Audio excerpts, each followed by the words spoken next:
Good evening, everybody. Give everybody a few seconds to chime in, get on before we get started. Hope everybody's having a wonderful night, though. Tonight should be a wonderful engagement as we talk with the Black Panthers tonight. So, like I said, we'll just give everybody a few more minutes just to chime in. There was so much conversation about this event, Amari, on Facebook. So Yes, many different reactions.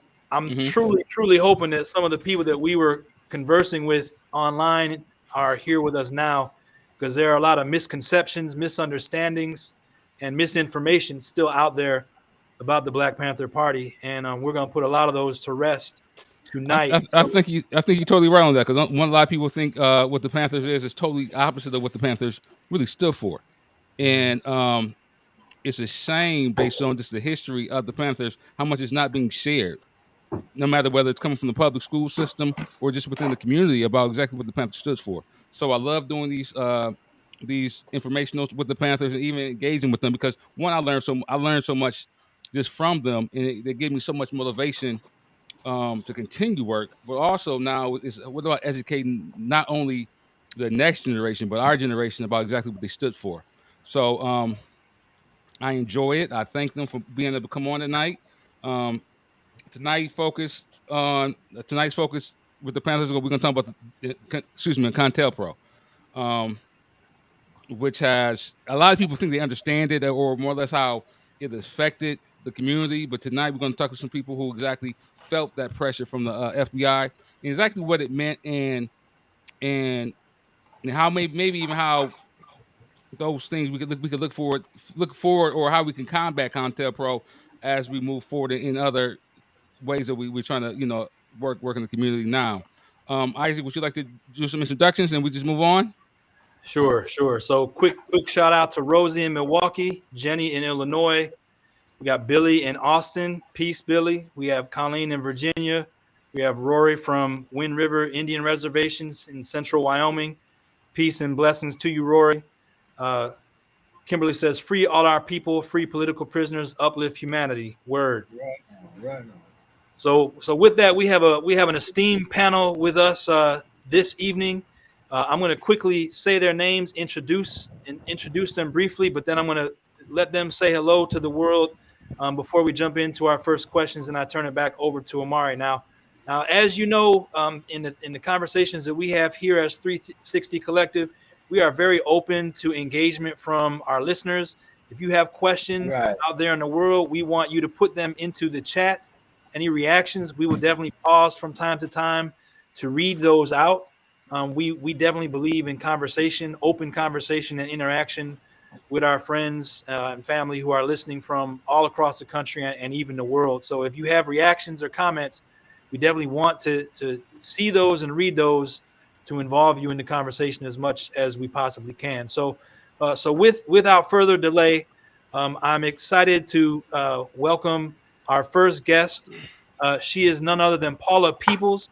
She is a veteran member of the Black Panther Party, and she is also the president of the National Alumni Association of the Black Panther Party. Peace to you, Paula. It's wonderful to have you with us. Peace, all power to the people. It's our pleasure to be here with you all this evening. Mm-hmm. All right.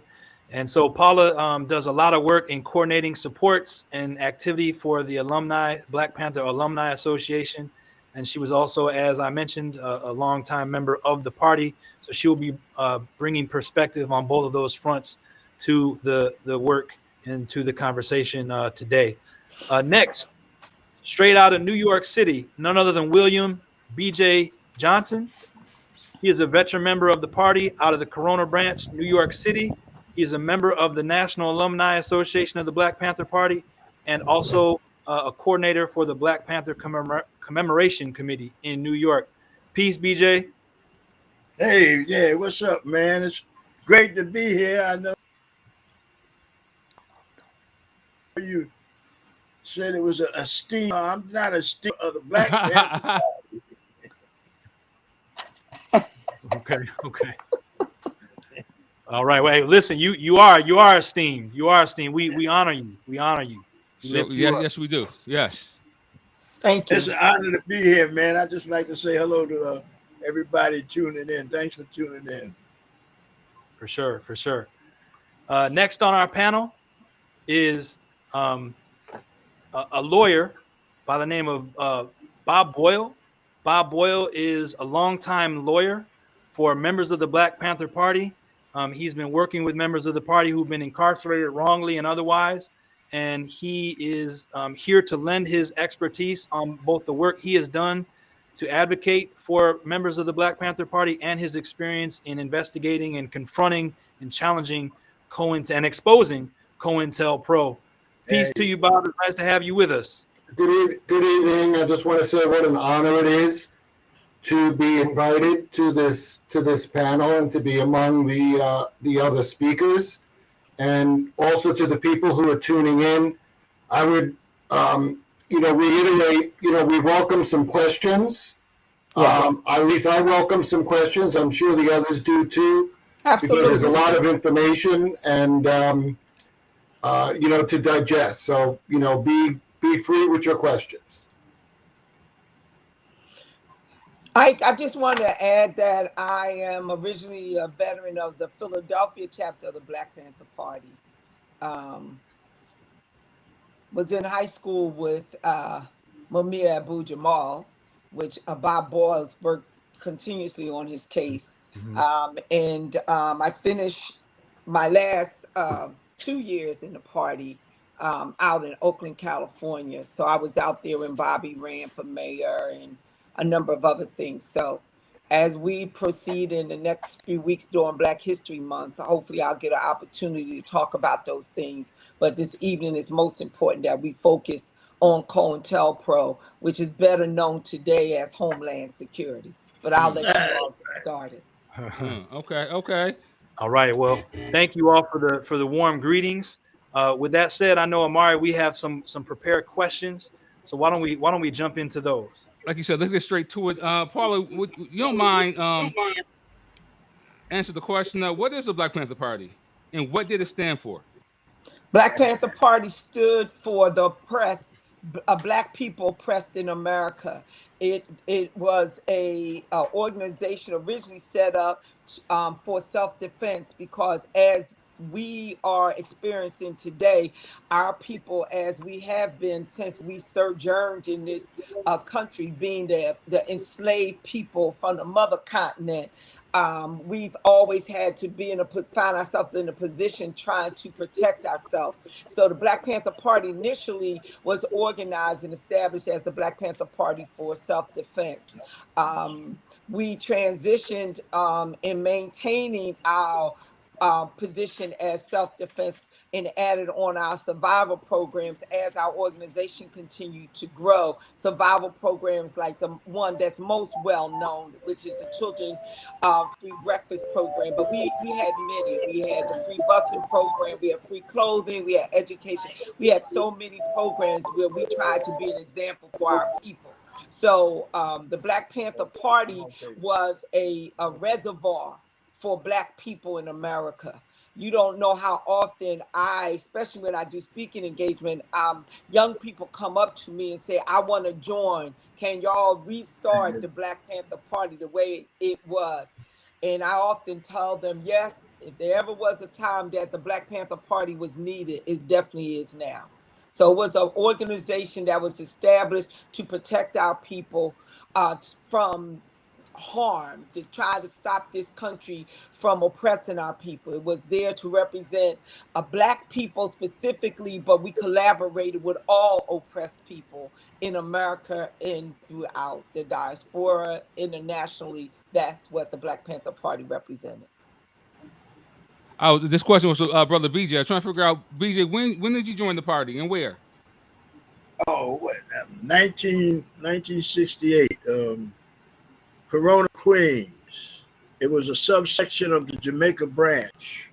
Okay. And then we became our own branch, and then it became East Coast Distribution, where I was in charge of distributing the Black newspaper all across this country per week.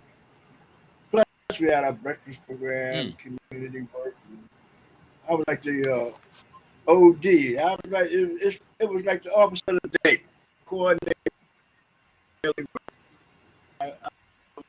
had a free breakfast program. I burned the bacon, so they sent me back to so never to come there again. Just troops there. So yeah. All right. Sister Paula, what about where did you join and what was your role there? Yes, I was saying I'm a baby compared to my comrade BJ. I joined the party in 1970, coming Yo. out of the student movement in Philadelphia at that time. The youth was very engaged, not only in Philadelphia, but throughout the nation around fighting for our rights. I attended an all-girls Catholic school in Philadelphia, and we were fighting just to have Black history taught in the school, in the high school, where we paid our tuition. And the archdiocese told us that there was no room for that type of requests to be added to their curriculum. So I was part of contingency of Black women, Black female students that organized the first and only march to ever occurred in the archdiocese at Hallahan Catholic Girls High School, fighting for our rights. And because I was so smart, I was smart enough to make sure they weren't able to come at me with none of their disciplinary infractions to be able to expel me from school, because after all, my parents were paying for my education. And as a result of that, they end up expelling me anyway for a harassing smile, because they couldn't get me for anything else. I, at that time, being a 16-year-old student, felt the brunt of the Rizzo stormtroopers, even as a young teenager in high school. And so as a result of that, it was a natural process for me being a part of the oppressed community, being raised in the housing projects in North Philadelphia, that I would transition into a revolutionary organization as the Black Panther Party. So as soon as I graduated, that 6 months later in June, I immediately left my parents and joined the commune of the Black Panther Party, where I stayed for 5 years. Okay. Um, Mr. Doyle, what about when did your participation begin with the Panthers? Well, a little later, I was a sociology student in upstate New York in State University College in New Paltz. And we had a program where we went inside Greenhaven Prison once a week for a program. And it just so happened in that particular program was Dhoruba bin Wahad, formerly Richard Dhoruba Moore, a political prisoner, Jamil Al-Amin, formerly known as A-Trap Brown, and several other of the Panthers who were serving life in prison. And what really happened was they organized me. They organized me to do this work. And I went on to law school. I became Dhoruba's attorney, and I'll probably get to talk a little bit later about the suit that exposed one of the suits that exposed COINTELPRO. But that's been my work all of these years. So, Bob, I want to ask you a question, and Paula and BJ, obviously interested in your insights as well, because one of the things that we encountered as we promoted this event was a lot of talk about the Black Panther Party being a hate group. So I'm interested to know about your experience specifically as a white man, getting to know some of the liberation warriors and revolutionaries that you advocated for and fought for. And then there was a question already in the chat asking about feelings from veteran Panther members about the organization of the White Panther Party then, and then also today. There's a reconstitution of the White Panther Party. So it's a long story and complicated, but I'll just try to keep it to the point. It's clear, when I met people like Dhoruba and Jamil Al-Amin, these men were revolutionaries and had revolutionary outlook. Consistent with the 10-point program of the Black Panther Party. But they did not advocate violence, advocate, senseless violence. Certainly, they believed in armed self-defense, that you have the right to defend yourself if under attack. And that was clear. But, when I first met them, I had a predisposition of what the Black Panther Party was, running around, people shooting cops and, killing themselves, killing each other and all of this. And so it took a while, but it was, an education for me to find out really what it was about. And also, you mentioned the White Panther Party, but also to understand that there were white progressives who supported the program of the Black Panther Party. Like the White Panthers, like segments of the Yippies. I mean, we can laugh about them sometimes, but they did a lot of work in solidarity with the Panthers. And these folks, were a role model for me as a white person, in this movement.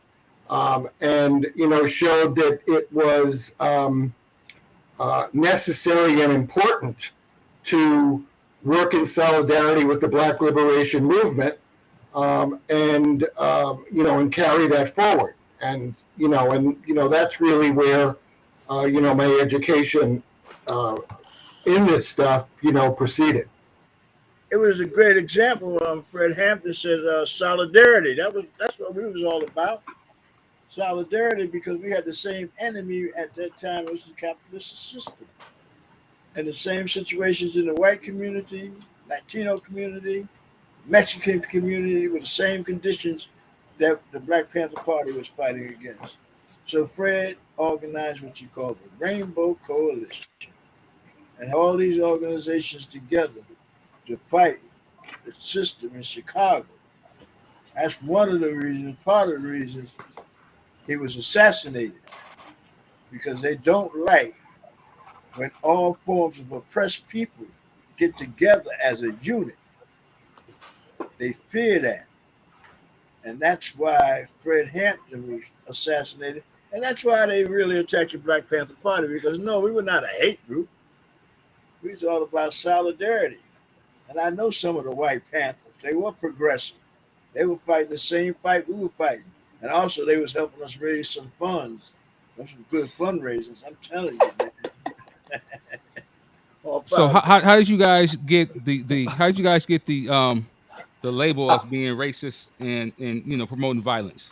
That's propaganda from white supremacists that run this country about the Black Panther Party being racist, being discriminatory, or a hate group.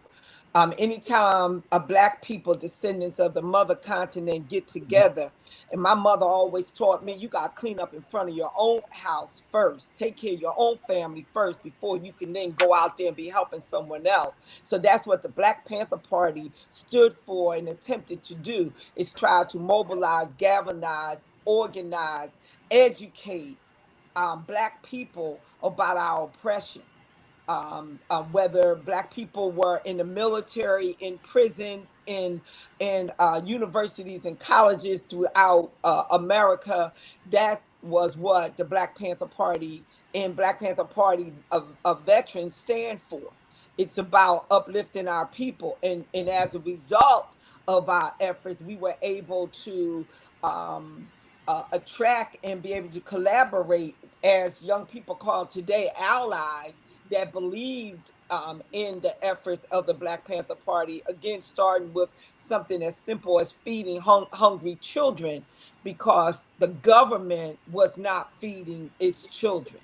And so the Black Panther Party would seek support from the white wealthy people that basically agreed with our premise, agreed with what we were trying to do. So we don't care about those folks that put out that the Black Panther Party was a hate group. Let our work speak for us. We were not a hate group. We collaborated with many organizations. That's why the Young Lords that represented the Latin community existed. That's why organizations like the White Panthers were organized. It was as example of the premise and the foundation of what the Black Panther Party stood for, not by theory, but by example. If I could just add something, because it goes to what Paula just said. One of the most successful COINTELPRO operations out of the New York field office of the FBI was, the Black Panthers raised money from local merchants to fund the Breakfast for Children program and the Clothing for Children program. And one operation that the FBI did was it was called the store solicitation letter, and it was a specious false one. And in the letter, which they sent around to various donors, it said, well, if you don't support our programs, we're going to do violence against you and attack you. And it was signed by the Black Panther Party. Of course, it was written by the FBI. And it created a lot of confusion and fear. And actually, in one instance, there was a Catholic church in Harlem that housed the Breakfast for Children program. Mm-hmm. And as a result of that particular operation, they terminated it. That's right. And what happened, that happened all over the country. Thank you, Bob. And what ended up happening was the fact that we dispatched Panthers to go and meet with different churches and within different community centers where our Children's Free Breakfast program was housed, like in public housing projects. And once we met with the parents of the children that were coming to the program and we told them what we were about, they allowed the children to come back and the programs reopened. If you remember, J. Edgar Hoover said the greatest threat to the stability of the United States, which is in the COINTELPRO documents, was the fact that the Black Panther Party fed children. The children free. Paula froze. We'll get her back in a second.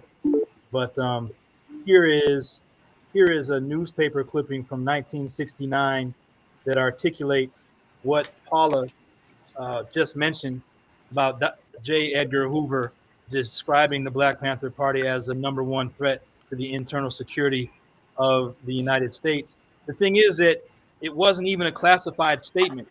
It wasn't a classified document in which he articulated this. It was in the 1969 FBI annual report. And so it was reported, I won't say widely, but some newspapers published, as this one did, the fact that Hoover described the Panthers in that way. And then just to go back to something that Paula and Bob mentioned just a second ago, and we'll get more into this. This is probably a good segue, but here is a March of 1968 document written by J. Edgar Hoover himself, in which he not only articulates the FBI's primary objective as preventing the rise of the Black Messiah, indicated there by point number 2, but also in point number 4, discrediting Black nationalists, as he describes them, groups from gaining respectability among white people and in white communities. And so the disinformation that you heard just now about Panthers extorting people and threatening community members and businesses, this was fomented directly by agents of the law as a strategic plan to try to discredit a revolutionary movement. And it was articulated here in the very beginning of 1968. So I thought this was a good time. We can come back to this. I want to go back a little further. J. Edgar Hoover started this war against the rise of a black man way back in Marcus Garvey's days. Right. This is where it started. Marcus Garvey's driver was an informant with J. Edgar Hoover. And that's how that whole thing about the selling the stock for the ship and all that, that's how he gave that information. Hoover, and that's how they was able to deport Garvey. Right. Hoover, from the very beginning, wanted to stop the rise of a black messiah. And a person like Fred Hampton, I mean, you can even look at the killing of Malcolm X and Martin Luther King.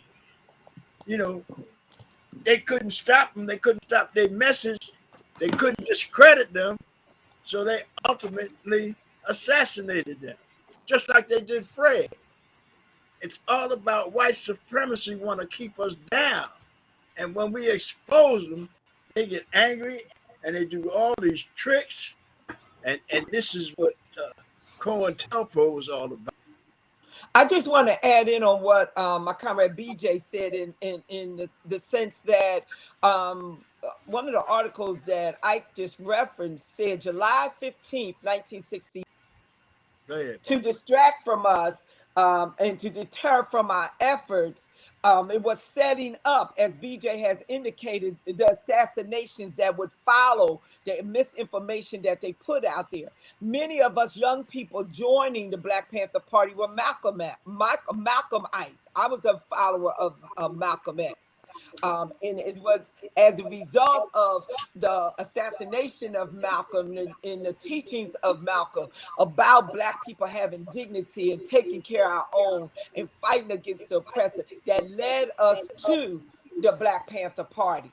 It is I want to be able, as we go through this evening, and I will try to interject and tie in the same glass busting up store windows when it turned out to be was the white supremacists that were going out there during the marches and rallies causing the so-called violence to take place. And that's why I said when we opened up, COINTELPRO still exists. It's just under a different banner named Homeland Security. That's right. Okay, BJ, you said you had something to add on to COINTELPRO was? If somewhere in the article it says J. Edgar Hoover said the free breakfast program was a real danger to American society. And now it was not because we were feeding the children. Don't get it twisted. They wasn't mad at that. They was mad at the support that the Black community and the parents were starting to give us when they were saying, oh, don't listen to them. Them Panthers all right. They feed my kids, man. They feed my kids. And another thing, see, point 5 of the Black Panther Party program is we want a true education that teaches us our true history and our role in present-day society. Not only were we feeding the children, we was giving them a true education, which goes back to what Hoover was angry about, and goes back to slavery. We don't want them to know nothing. We don't want them to read. If they start finding out all this stuff, then there's going to be a black messiah. And that's the real issue. We would teach it, and these kids would go back to school and challenge the teacher. Well, I don't think that's right because I heard so and so and so and so and so. And this would start. See, we had breakfast program nationwide. And this was going on nationwide. These kids questioning the history that they were being taught that was wrong. So all of that wrapped up into our defiance against the system and our self-defense stance really brought a what they say, a bug up Hoover's ass. All right, Bob, I got a question for you. From the government point of view, what was the published purpose of the COINTELPRO program? Well, we got to remember when it was going on, it was a secret program. Yeah. So, the document that was put up before, really described it.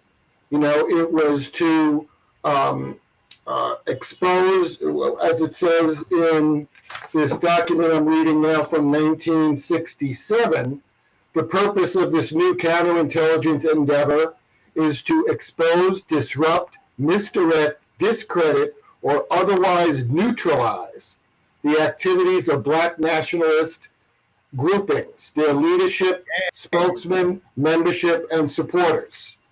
So it was a political program, and that was its goal. And I think what BJ was talking about, the breakfast program, it was also very much a part of COINTELPRO to, if you discredit or neutralize organizations such as the Black Panther Party, you prevent the education of the youth.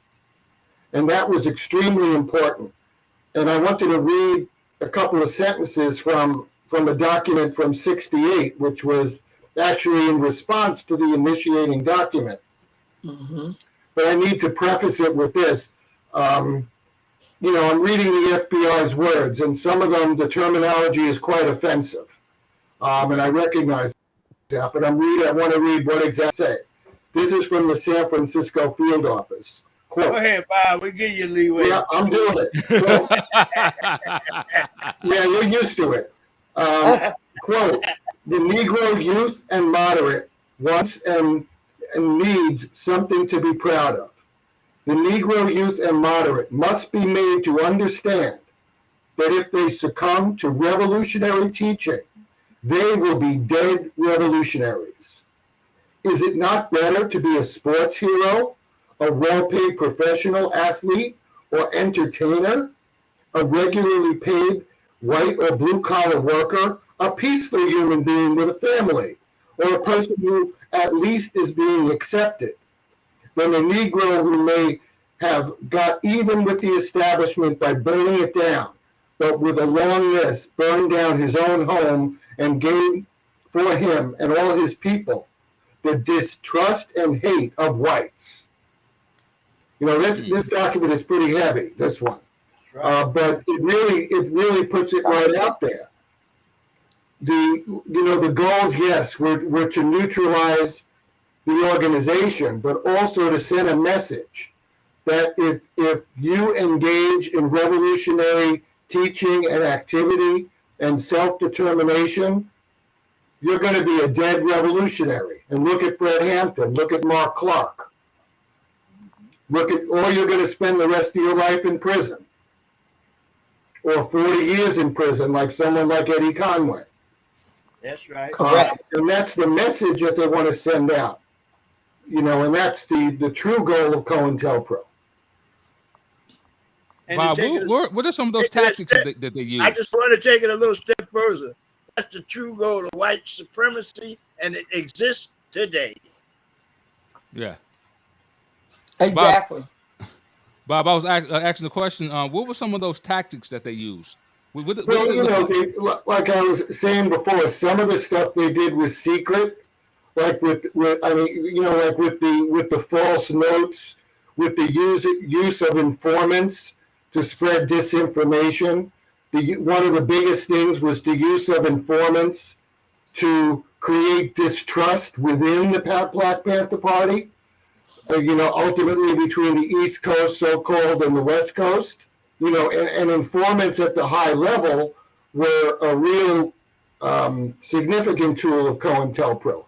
The media was a tool of COINTELPRO. If the breakfast program got favorable publicity, the FBI made sure that the media published something that had negative history. But there were also, overt tactics.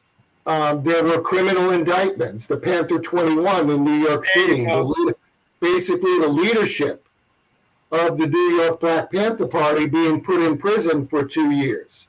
And what effect did that have on the party? Obviously, the murder of Fred Hampton and Mark Clark was overt repression.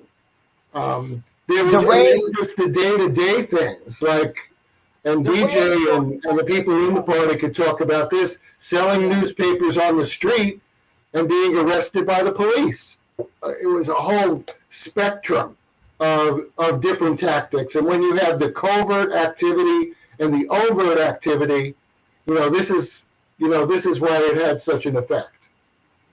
Paula, you have something to add on to that? Yes, I'm sorry. I was just trying to add to what Bob was saying, and I said the raids, the many raids on the Black Panther Party, which forced us into a posture where we had to defend ourselves, our lives, our offices. And we were so blessed, my goodness, because many of the brothers because it really wasn't a lot of women being welcomed into the U.S. military. But the men that joined the Black Panther Party were formally trained in the U.S. military.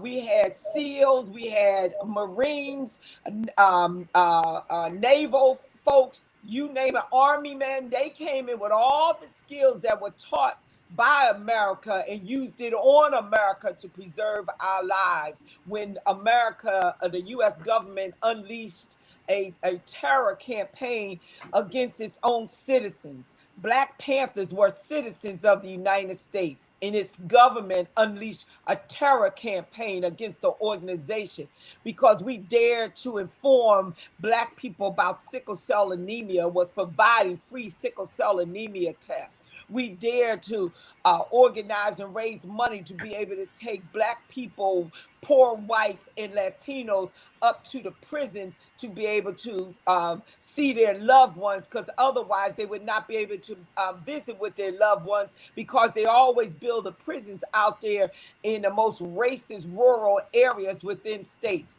So they can say what they want to say about the Black Panther Party. As I said before, our work, what we did, speaks for us.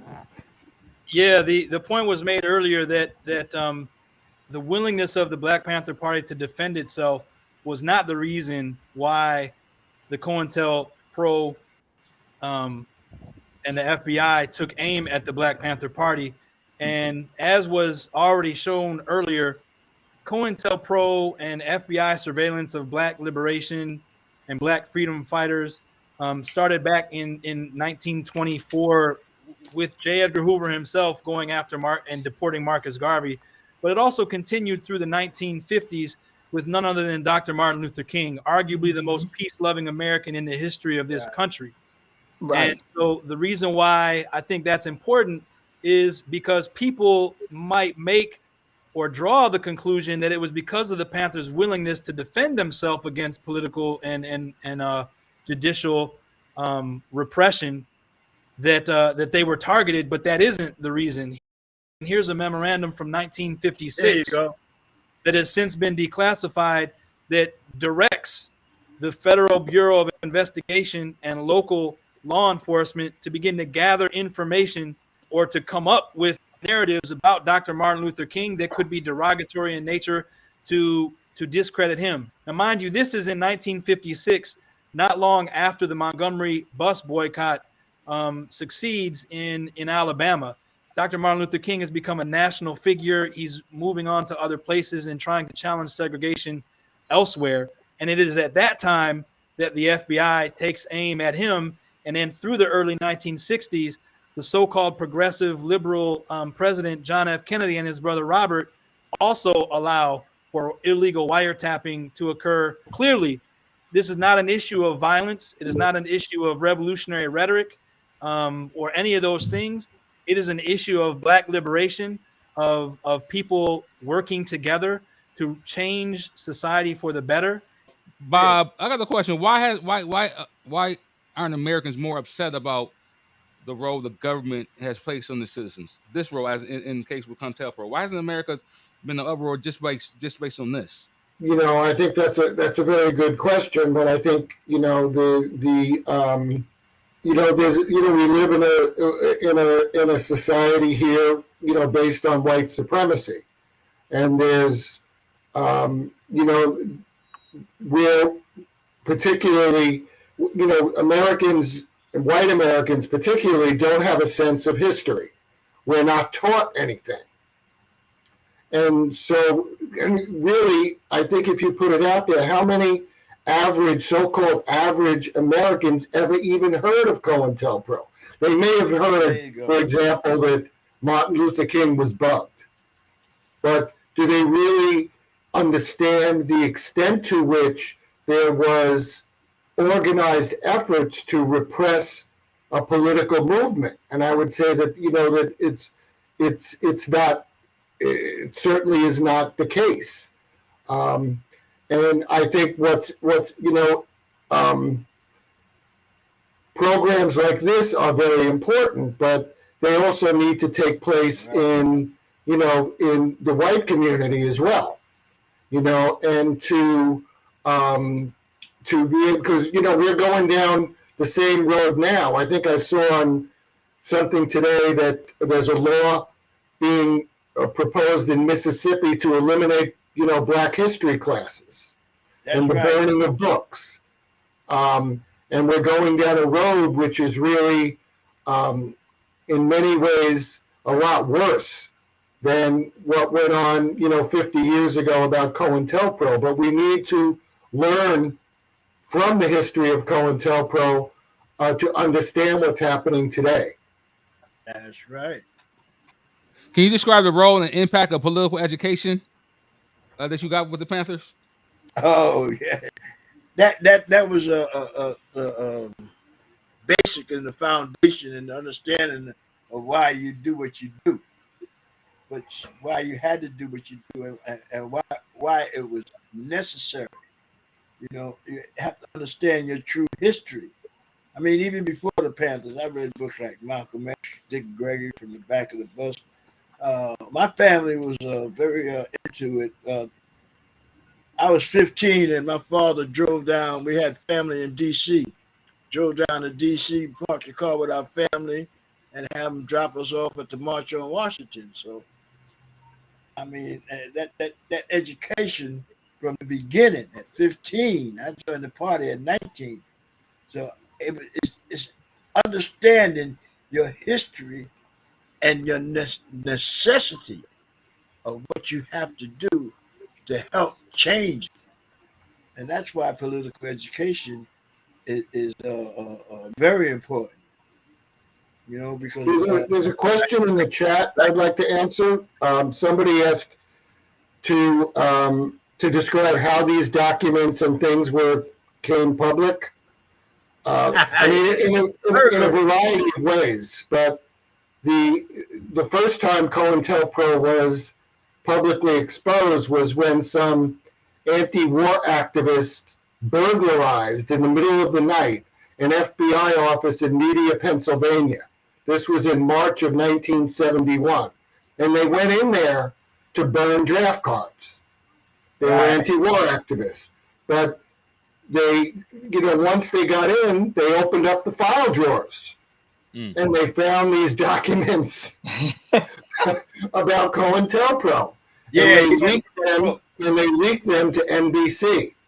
And that was when it was exposed. In the ones I'm talking about tonight, when Dhoruba bin Wahad was serving his life sentence, he filed a lawsuit against the FBI and the NYPD. And the lawsuit I ultimately worked on. And through that, we got about 300,000 pages of FBI files. And that's some of the ones that I'm speaking about tonight. But there were other efforts. The case of Geronimo Pratt got a lot of documents uncovered. The Hampton lawsuit. So over the years, it was exposed, but I would still say it's not common knowledge. Right. And it's also through the Freedom of Information Act, correct, Bob, that we were able to get a lot of the information and discover how entrenched, even to a greater degree, COINTELPRO attempted to dismantle the Black Panther Party. I'd like to weigh in on that because it's very important, because Bunchy Carter and John Huggins was assassinated on the campus of UCLA. Bunchy was in charge, and Geronimo Pratt was the next in line.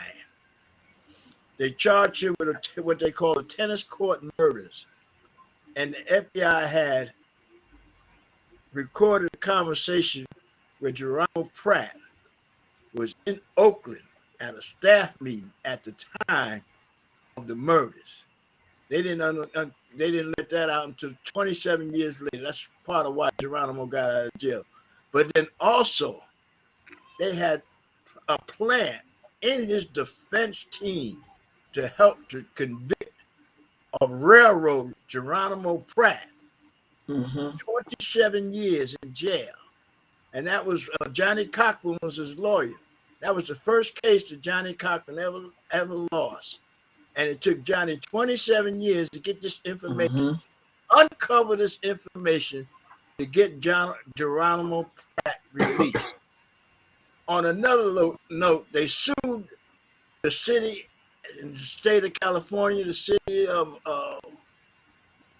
Oakland, and as they was going to the suit, the FBI and the DA, everybody come to them and say, look, you won. If you want, when you take a settlement, we'll tie this up in court for 7 more years. This is what Geronimo Pratt told me himself. We'll tie it up for 7 more years. Geronimo looked at Johnny. Johnny looked at Geronimo. And Geronimo said, I spent 27 years in jail. I ain't taking another 7 years. Johnny, make the deal. Make the deal. But that's how serious that they wanted to stop the Black Panther Party. They killed the first man in charge, and they framed the second man in charge. But unfortunately, it didn't stop us. We locked the door. We locked the doors in 1982. So how did it COINTELPRO affect the party? Go ahead, BJ. I'll follow up. How it affected the party? Yeah, it's destroyed the party. But go ahead. Yeah, exactly. It actually destroyed the party. Let me give you a good example. The Muslims, NAACP, CORE, the Congress of Racial Equality, they were all part of the attack by COINTELPRO.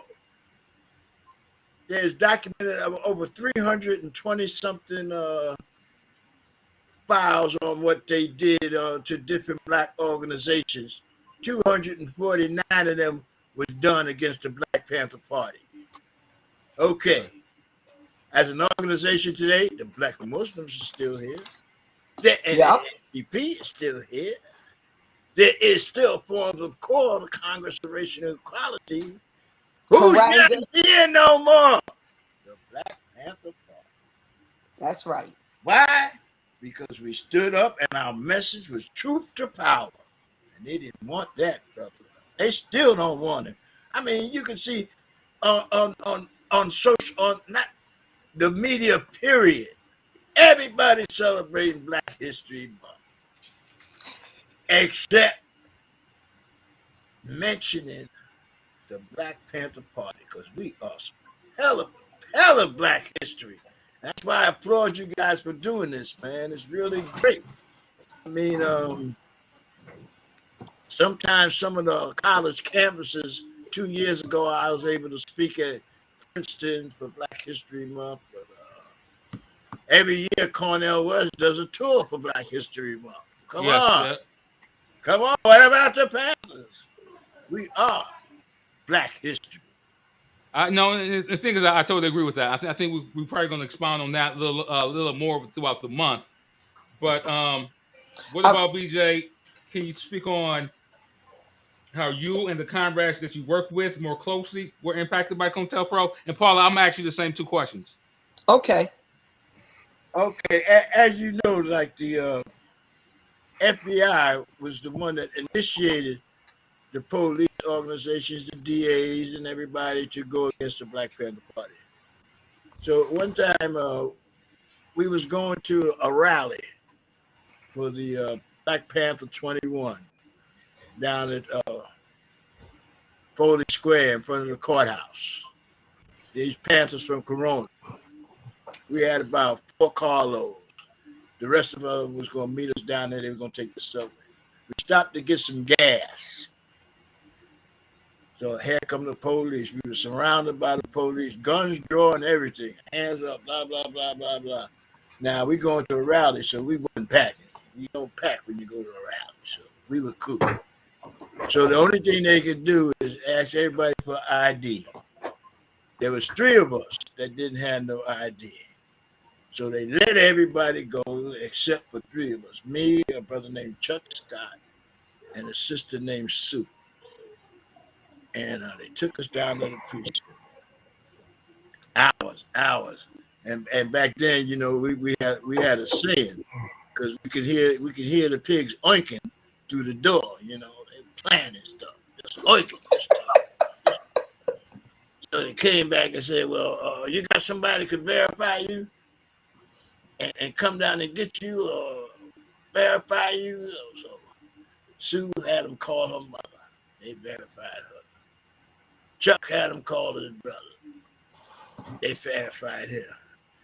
I was not gonna give my mother's phone number job and let her know with the Panther stuff. She called it that Panther stuff.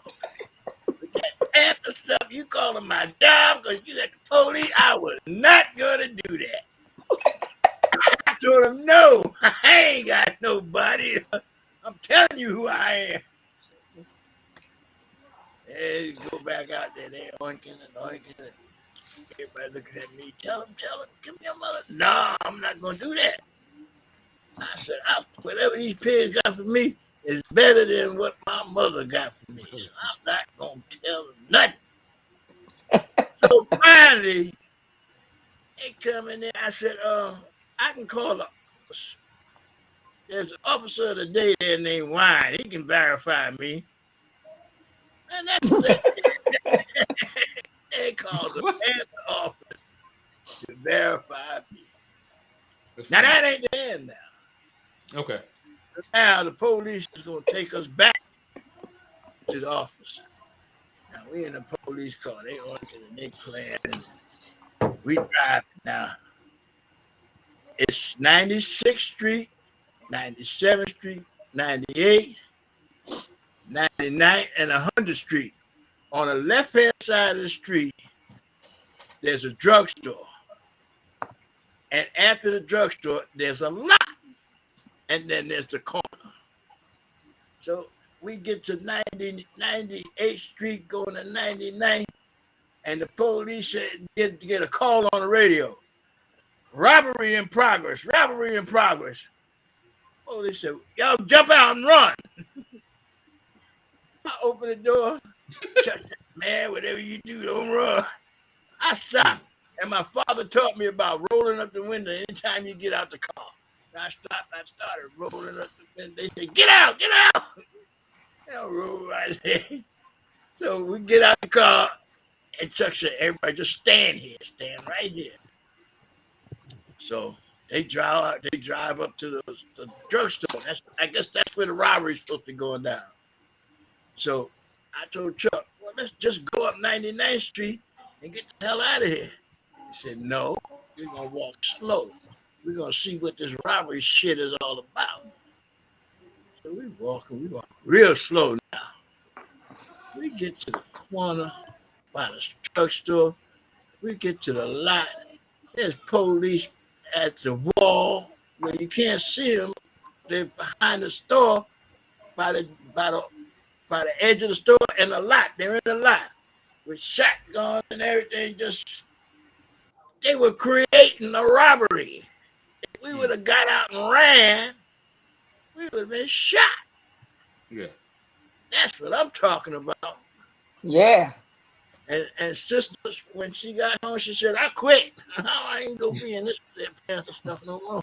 All right, Paul, same thing to you. Same questions to you. How did it affect comrades or yourself personally that you may know? And how did it affect the bigger party, COINTELPRO? Well, COINTELPRO led to the destruction of the Black Panther Party through their activation of the 3 Ds: discredit, disrupt, and destroy. We could do a whole series on that at another time. But that's what led to the destruction, to the abolishment of the Black Panther Party.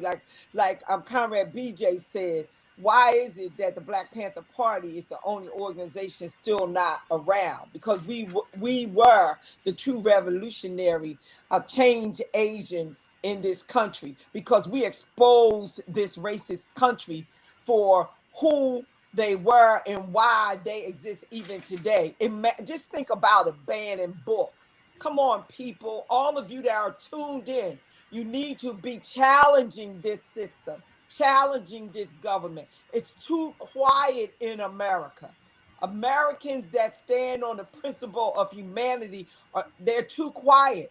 All the Black publishing media needs to be speaking out about the direct repression that's coming upon the oppressed in this country. Yes, during my time, the FBI didn't stop. The FBI continuously harassed me and my other comrades. They would drive up on me, little pointy nosed white guys with black suits, and they would say awful things. We're going to blast your brains out. We're going to arrest you. You're going to rot in prison. They said all kinds of things to us. And one thing I know, at least in the Philadelphia chapter, and it's probably true somewhat in other chapters, we would find sympathetic Black police officers that would come confidentially to us and tell us about some of the things that the local police department was plotting against the Black Panther Party. Whether they was plotting a raid, or whether they was going to grab our captain, Reggie Shell. Rizzo led the police department, that fascist terrorists in Philadelphia. So they would come and let certain Panthers, because they actually believed in what we were doing, they would give us some inside information if they thought it was really something diabolical that could cause the lives of the Black Panther Party or bomb one of our children's breakfast program centers. So those were the kinds of things that the police would do and the FBI would do on a local level. FBI, they didn't have a lot of heart, so they always were in cars and they would drive up to our cars. One thing about what BJ said about his mom, my parents weren't supportive of the Black Panther Party until we started giving her those free groceries. Then she fell in love with the Black Panther Party. When we tested my cousin and discovered my two cousins had sickle cell anemia, then they fell in love with the Black Panther Party, my family. And they have loved the Panthers since. Isaac got a few questions from the chat. Go ahead, brother. Sure, and Bob, you may be able to speak to some of these questions as well. But so one question was, to anyone's knowledge, were there any women agent provocateurs, infiltrators of the Black Panther Party?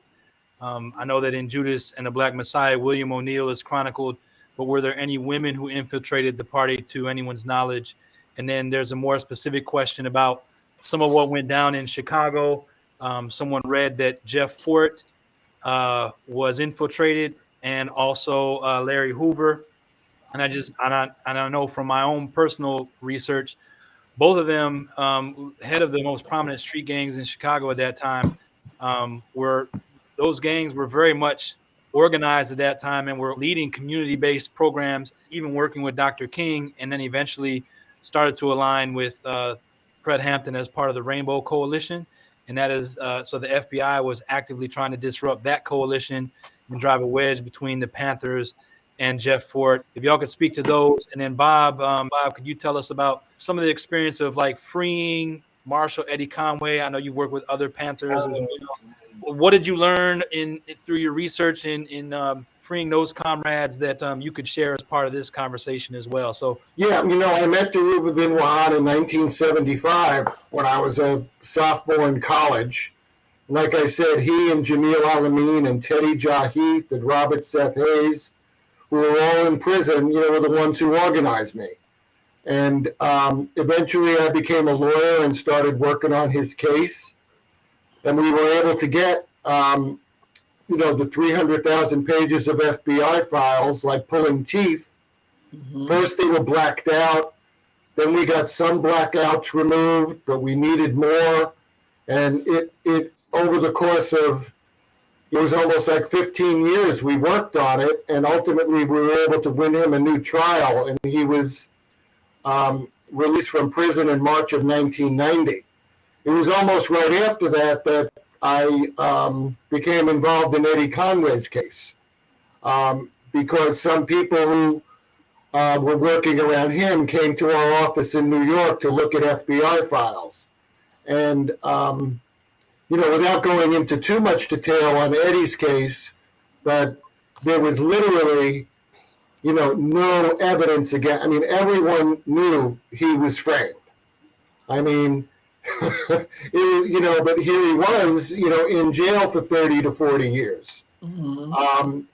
And it was a long struggle with a lot of ups and downs, and ultimately though, I guess it's almost 7 years ago now, he won a new trial and was released from prison. And, to any of the folks listening who are thinking of, a legal career or, a paralegal career, there's nothing more rewarding than standing in court in a case like Deruba's or Eddie Conway's and have a judge bang the gavel and say you are hereby released. Right on. It doesn't happen. That's right. It doesn't happen that much. It happened with Geronimo. It happened with, but it's, there's nothing more rewarding. And so if people are thinking of a legal career, that's what you should try to do. And there was one thing in the chat, and actually I want to defer to the others, but I wanted them to think about this too. Sometimes talking about COINTELPRO and stuff can be overwhelming to young activists. And I was wondering if you, Paula, or you, BJ, have some tips for the youth that you learned, lessons that you learned from your activism and your experience that you can pass along so that the next Black Panther Party don't suffer the fate that, the one you were in, suffered. Not that there's not a positive, but, the government is not all powerful. And even with COINTELPRO and all of that, there were so many victories. Right. And so, before maybe after you answer the other questions that were posed, if you could address that, I think I would love to hear it. Well, what I would say, BJ, I'll go first on this. Go ahead, what I would say is it's critical that you engage in a movement without fear. If you are afraid of the government, you should not step out front, because it's based on your belief in fighting for justice and fighting for freedom that propels you to be engaged in the movement on whatever level it may be. For Bob, it's legal and in freeing so many of our comrades. When it comes to when I look at the Black Lives Matter efforts and just the organization name in itself and how it's structured, I look at them as taking an example from what happened with the Black Panther Party via COINTELPRO, in the sense that they don't have a national leader. That's, in my humble opinion, where they learned from the struggles of the past, because perhaps someone in that effort read the COINTELPRO documents where Hoover said, "Prevent the rise of a Black Messiah," and he identifies Malcolm and Stokely and others, Dr. King, etc. And so to make certain that our talented, intellectual, smart, tactical, strategic thinking brothers and sisters that are engaged in the movement don't get wiped out by this white supremacist government, it is smart not to identify one. When Dumpf, that's his real name, it ain't Trump, it's Dumpf, attempted to come after the Black Lives Matter movement, he and his cohorts were not able to sue anyone, because there's no one, it's very liquid, there's no one that they can identify, there's no real formal structure. And anytime I get to meet with the brothers and sisters that identify themselves as Black Lives Matter movement, I give them great congratulatory comments to the fact that they were very strategic in doing so, and it's very smart. So I use them as example to say to everyone that we have transitioned in the movement, and the young people that are engaged today have learned from the previous efforts where we didn't really have anyone to show us. We were going through the process and experience and observation and studying as we went along. But we left a footprint for our children, grandchildren, great grandchildren for them to follow. And so kudos to them for being able to do so, and not suffer the demise of disruption, discredit, and destroy. The movement for freedom is very much alive in America. It's just that other tactics and strategic efforts have to be engaged to be able to overcome it. The Black Panther Party still exists. It exists through our National Alumni Association, and it's not dead. I like that, Sister Paula. You might have to say that quite a few more times. We're not dead. BJ, you got something else you want to add to that? Oh, I didn't know any sisters that was working for COINTELPRO. And what I want to say, I usually tell young people, for one thing, they did a lot of what they call brown mail. They would send a letter to one comrade and to another comrade in another state and say that so and so said you this and that and you blah blah blah, and I would tell them when they hear these these rumors about each other to confront the issue. Say, yo, did you say such and such and such? Did this happen? And Jamal has an organization called Impact Repertory Theater, and he teaches them children. You hear, and confront them, ask them, did you say? And also, if somebody's talking some crazy stuff, get away from them. Just like the Panther 21, it was revealed that the people that were talking about doing the bombing and doing this and doing that were the two undercover cops that they had in the organization. So when that was revealed in court, it took them 18 months to try it on 100 counts about bombing the botanical garden, the DA's office. They were acquitted of all the charges. So that's what I say. If y'all see somebody talking crazy, get away from them. You don't need them in your organization. One thing, if I might add, stay away from gossip. They wiretapped every Panther office and a lot of the homes, and people gossiped on the phone, right? And that provided fuel for COINTELPRO operations. Right. Did you know that so and so is sleeping with so and so? Right. Without the other, and so the FBI would get all of this information. And so when they sent one of those false letters that BJ was talking about, it had a ring of truth because they had information from the wiretaps. Mm-hmm. Right? Now, and as much as I struggle with young people, they put everything in an email, everything in a text, everything, so I've given up that fight. But just be careful. Right? One thing I would add to what Bob said is that when people come into your circle, into your space, you have to verify them. Don't take them based on what they're saying, or they come in there being more red, black, and green than you are.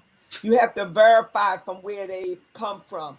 Know who you're talking to, because the government continues to infiltrate people into movements, into organizations that they see as a threat. I saw someone put in the chat about the Black Lives Matter activists that have been murdered. Then you need to lift their names. One of the criticisms we often, and we'll talk about this in a series on solidarity, the Palestinian Liberation organization would criticize the Black Panther Party they said that we didn't lift up our revolutionary martyrs enough during the very engaging activities of the party.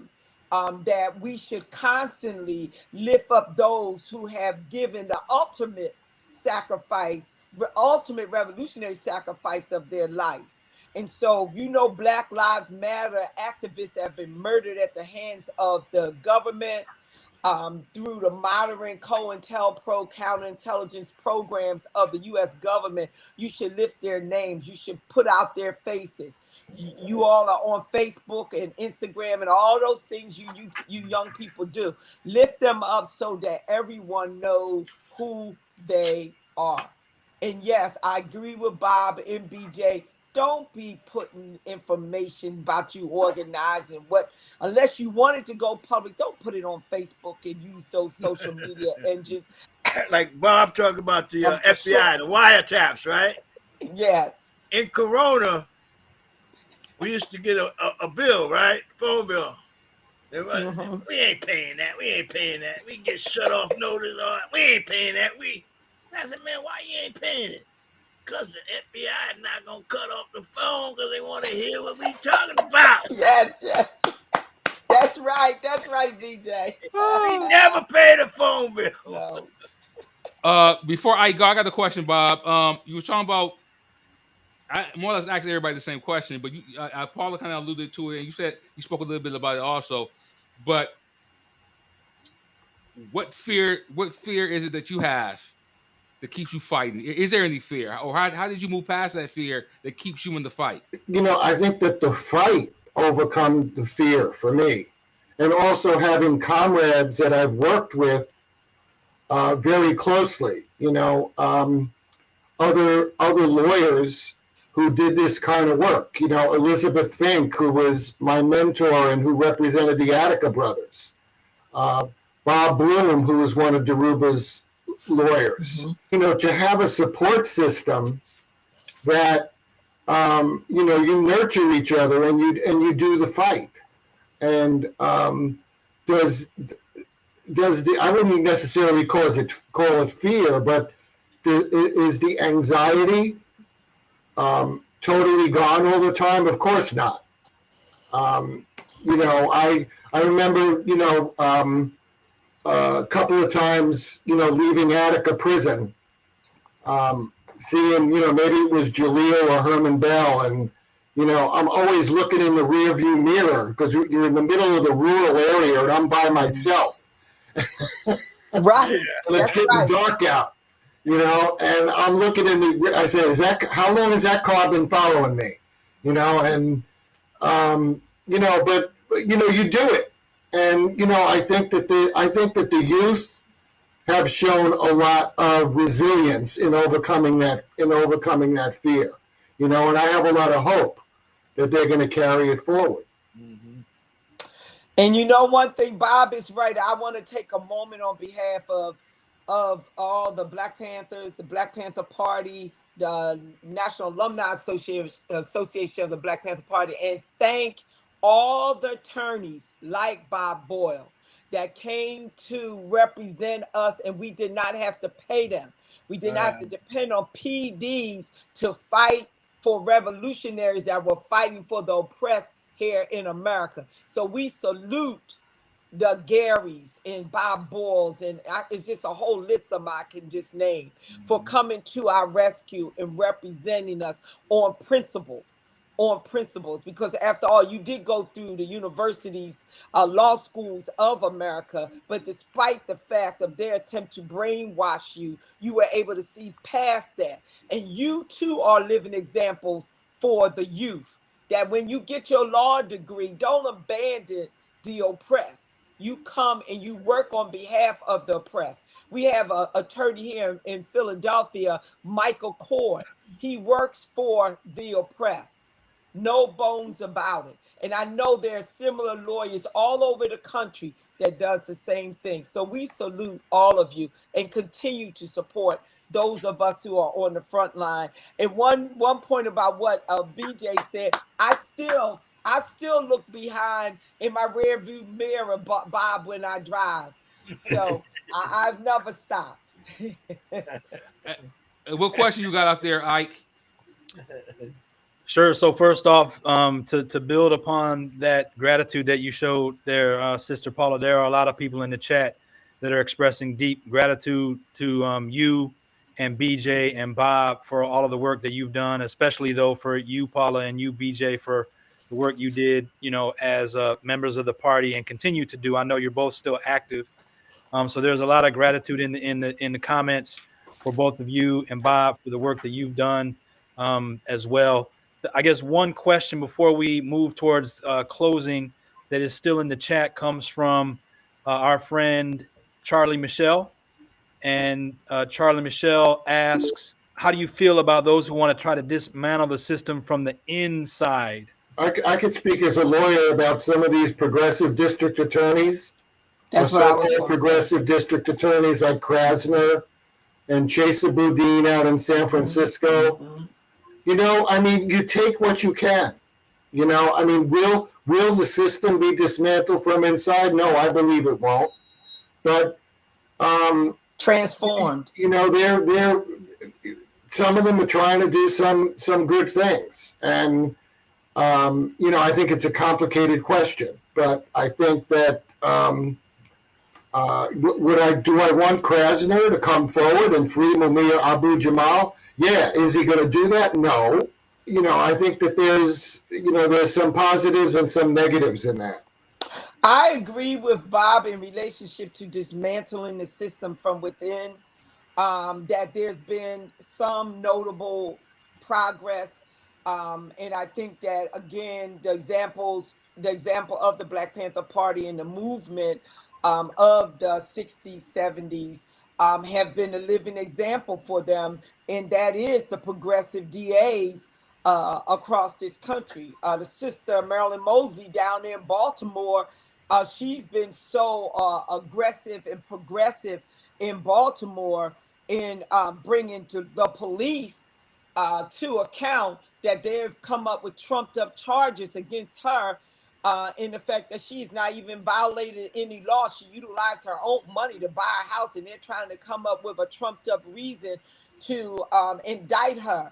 In Pennsylvania, Bob, you have the Republican state that is trying to impeach Krasner because Krasner have been letting out brothers that have been in jail 30, 40 years wrongfully convicted. So yes, across the country, you have progressive DAs that are trying to transform the criminal justice system, taking small steps, which we had not seen before now. And because we're voting them in, you have, again, white supremacy trying to dismantle our voting rights in this country. We are totally under attack.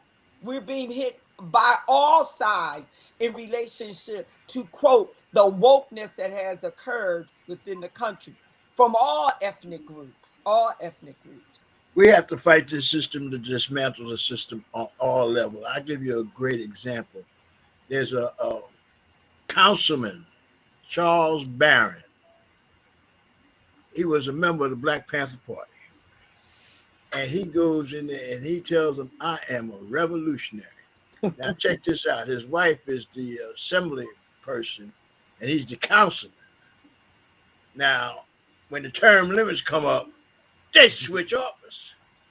He was in the assembly and she was in the council. So, and they have transformed their area into what they call a free space. They're doing everything for the people. Now, I'll give you a good example. We went up to his office because we wanted to see about him signing on a bill for aging prisoners, all aging prisoners. Let them out of jail. He said, sure. Now I'm gonna sign the bill. I'm gonna get it to my man, and I'm gonna take it down to this guy. Come with me. And he takes us to the assembly floor where they're having where they're making laws, and tells us sit up in the gallery. Man, he got up and made his presentation about the bill and blah blah blah, asking for co-signers, blah blah blah. But then he had the Speaker of the House introduce us, the former Panthers and former Black Panther political prisoner is here today. and we got applause in the assembly. And it's all about on every level now. We have to attack this system on every level that you can attack this system. Attack it. The days of the Black Panther Party toting guns and that's over. We have to become more sophisticated like they are and attack them, expose white supremacy everywhere you see it. I like when they expose them Karens, boy. I get a kick out of that, boy. And this is what I'm talking about. On every level, fight to dismantle this system. I know when I go speak at colleges, I tell the youngsters, and this is for you, Imani, I can't throw no more bricks at the system, but I can hand them to you, and you throw. That's good, BJ. That's a good one. When we talk about, yes, dismantling the system from within, that's a protracted struggle, which means it's not going to happen tomorrow. And how you begin to do that in your community is by fighting against gentrification, fighting against homelessness within your community, standing up and being a part of an active a resident engagement to speak on those things that you desire for your neighborhood, for your borough, for your village, fighting against the miseducation of our children. That's how you begin to dismantle the system. America is browning more and more, and that's why they are so terrorized by the thought. And so we dismantle the system by standing up for those who can't stand up for themselves. We don't let them get away with banning the books. They can ban the books, but as far as within their institution that they control right now, but we make certain that we tell the people in our villages and our boroughs to go buy those books. We make sure we formulate little political education clubs so that we can meet once or twice a month and discuss a book that has been banned, like Toni Morrison, for example. So there's a lot that we can do on a micro level right within our own communities to dismantle the system that has its foot on our necks and trying to strangle us because they believe the skin that we're in is a sin. No, what they did to enslave us is the original sin of America. And as we always say, it's coming home to roost, baby. It's coming home to roost. Is there any last words anybody would like to add on? Oh yeah, I'd just like to tell the folks about every year in New York we have the Black Panther Party Film Festival. We're in our 14th year, and we use this to raise money for commissary for our political prisoners, but also to educate folks, to let them know what's going on, the true history. We're all about giving the true history. We believe if you have your true history, you will act. Also, there's a book, Black Panther. This is all about us. This book is about the rank and file members of the Black Panther Party. It's called Black Panther Party, Portraits of an Unfinished Revolution. So check out this book for Black History Month. A lot of this book is about the rank and file members. A lot of you got books about Bobby and Erica and Elaine, all the highfalutin profile people in the Black Panther Party. I'm not saying they didn't do the work, but we were the ones behind them. We made them who they were. So, and then also, you can hit me at bj710nyc@gmail.com. bj710nyc@gmail.com. And you can learn about our film festival because it's a very interesting venue. Every October, that's what we do. Congressman Bobby Rush is a veteran of the Chicago chapter of the Black Panther Party, and he's put forth the HR 2998 COINTELPRO Full Disclosure Act. You wanted to talk about that, Isaac? Yes, thank you, Sister Paula. I've put a fact sheet here about the bill. I'm displaying it now. As everyone on this panel knows, there are still hundreds, if not thousands, of documents which remain either redacted or remain classified out of the public eye, documenting the actions of the COINTELPRO in relation to the Black Panther Party, but then other leftist groups, as was mentioned earlier. And so we urge you, wherever you are listening from, to email your congressperson, not your senators. Email or call your congressperson. Set up a community phone tree. Get a bunch of friends to make calls together. Tweet, email your elected congressperson to have this bill put into a vote on the floor of the House. It not only would release those documents related to the COINTEL program, but it would also remove the name of the head pig, J. Edgar Hoover, from the FBI headquarters in Washington, D.C. And there are other things here we'll put in the chat, and we'll put it on our page as well.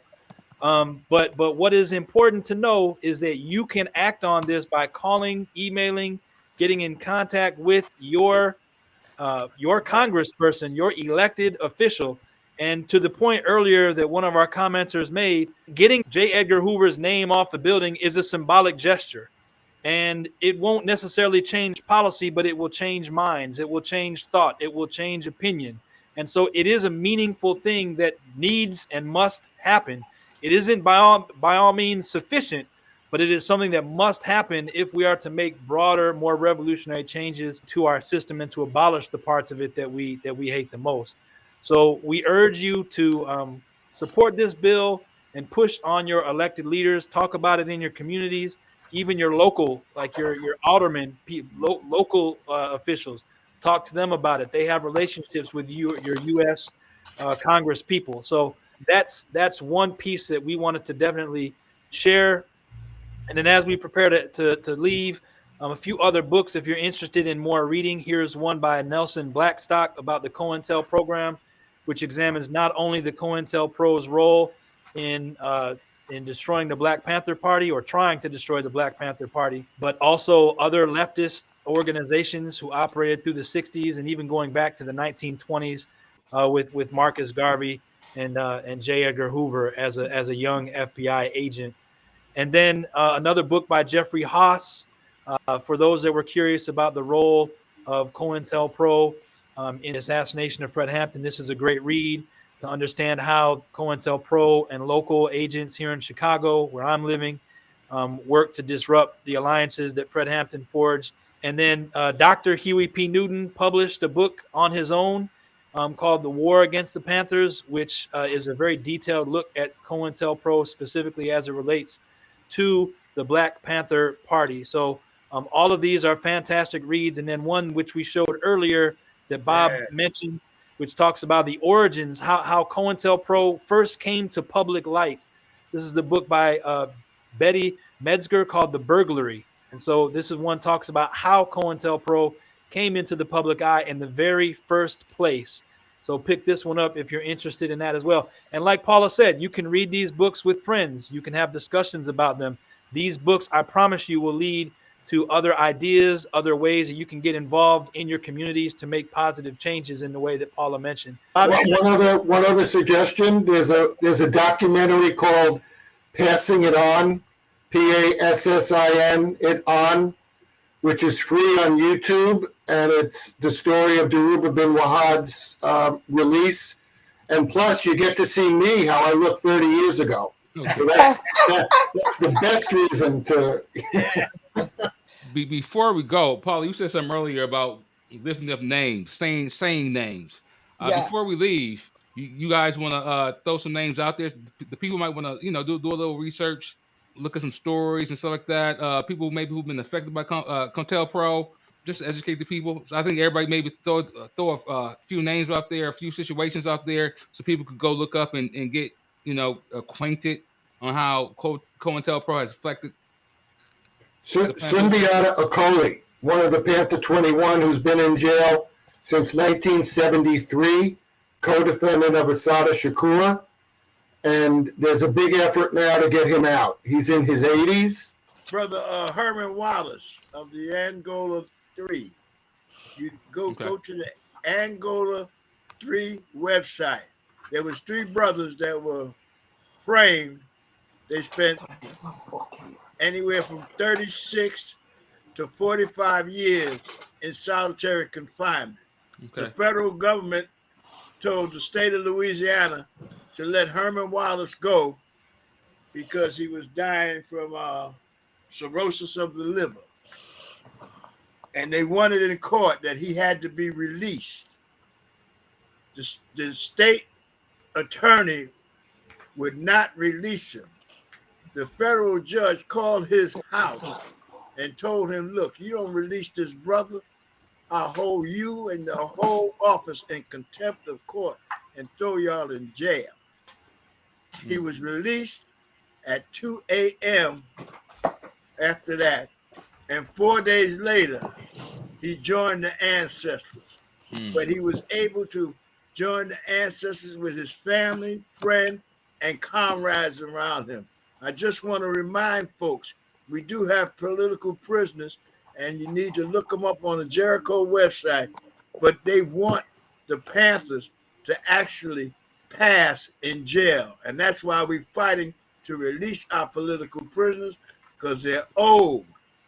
I'm 73 years old. I know I don't look it, but a lot of those brothers is older than me. I want to add to the list of my comrade sister, Asada Shakur. Her book is the autobiography of Asada. As you know, she continues to enjoy freedom in the free land and country of Cuba.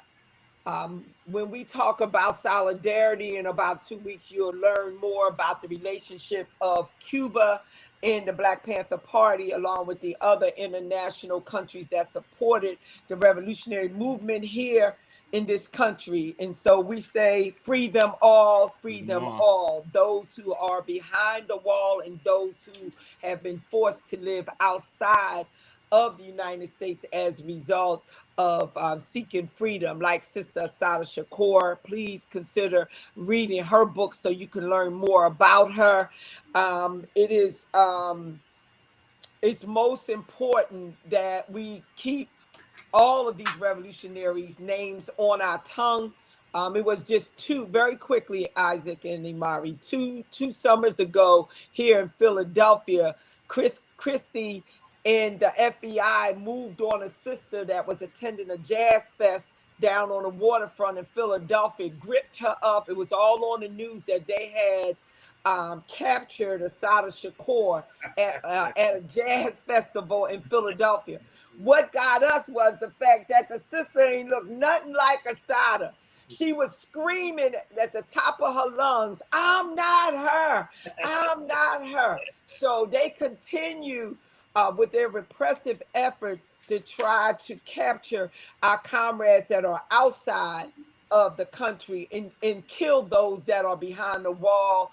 And so we continually will lift their names and say, free them all. Okay. Now, I guess the last thing would be, how did everybody get in contact with you three? They can contact Paula via naabpp.org, O-R-G. That's our website. That's it, naabpp.org. You can contact me personally through NAAB. Gmail is to reach me personally. .org is to read us, our website. BJ, can you give us your contact information once again? Yeah, BJ 710 NYC. That's for New York City, y'all. NYC@gmail.com. And I definitely will get back to you.